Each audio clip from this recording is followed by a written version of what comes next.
Petting and kisses during the night, telling my feline buddy how I'm happy that he's in my life.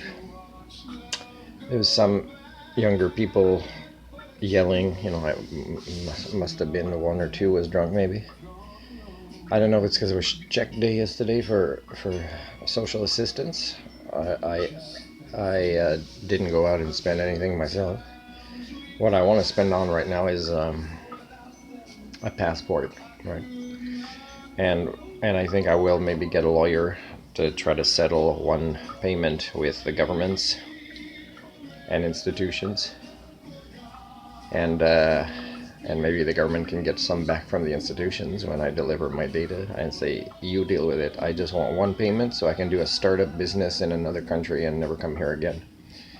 And hopefully if I do well in that country, I'd get my boxes of my life souvenirs that are stored somewhere. I had a relative, so... But like I work really hard healing myself from HSD pathologies that are always pushing up against me, like they push up against all of you from all of you. So I've never become an addict of anything or drunk, and yet to heal you need a good night's sleep, and yet I'm woken up by people that I can't help, even though I'm an experienced recovery care worker, because I don't think people even want to do the work in institutions to help people recover from addictions anymore. So one thing that's gotten up in my list right now of priorities is to contact a clinical psychology student in a PhD and say I propose this, not contact directly a student, but faculties in BC, and say, here's what I'd like for you to practice on me, but under the conditions that it's transparent, that we both get videotapes of it, and that I can put on my YouTube, because I'm tired of, which is why I didn't turn on CBC today, and I kind of don't feel since last night to talk to anybody really. Just my cat is a good person to interact with. But I feel like I'm never heard, and what I have to say, I do believe has some wisdom in it. And yet instead I'm forced to hear the nonsense of a species of individuals who can't self-correct. And there's very little wisdom in that. So sometimes you just, I just want to shut down my voice, right?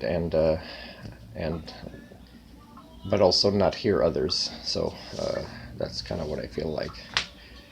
I also decided, after the way I felt yesterday, just being annoyed, not sure if I should go outside and confront people for just making bad decisions about yelling in front of a building like this one, or just, anybody really that would be trying to sleep with their window open or closed, which is such a common thing, and I've never seen a police officer or anybody call to deal with such things. They're being normalized, right? And it's sad. It just makes me triggered from species alienation, right?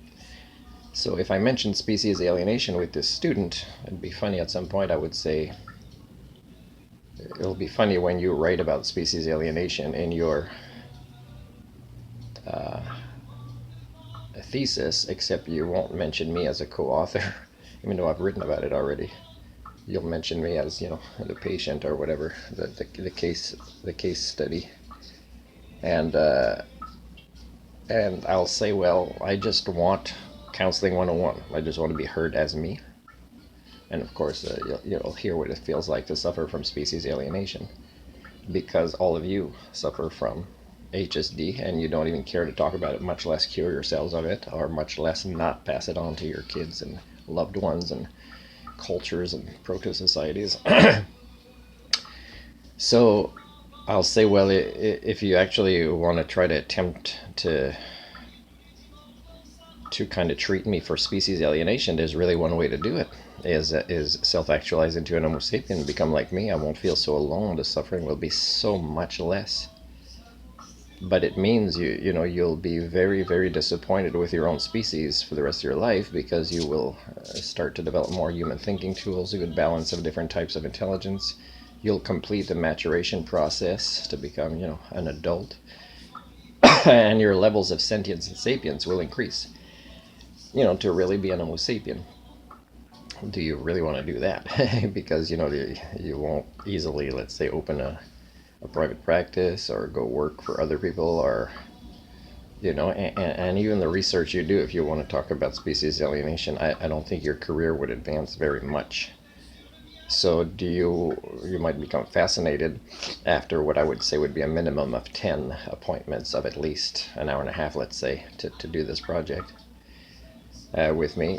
For me, of course, it helps me as an individual, but it also helps me as a culture peer, which is part of my identity as well, and I can't get away from it, especially when you suffer from species alienation, because all of you are quite happy to keep suffering from a variety of human domestication syndrome pathologies, which has been devolving you and attacking more and more your cells and the rest of the biosphere, which I care for very much, and which includes my very lovely life partner, feline therapy friend buddy.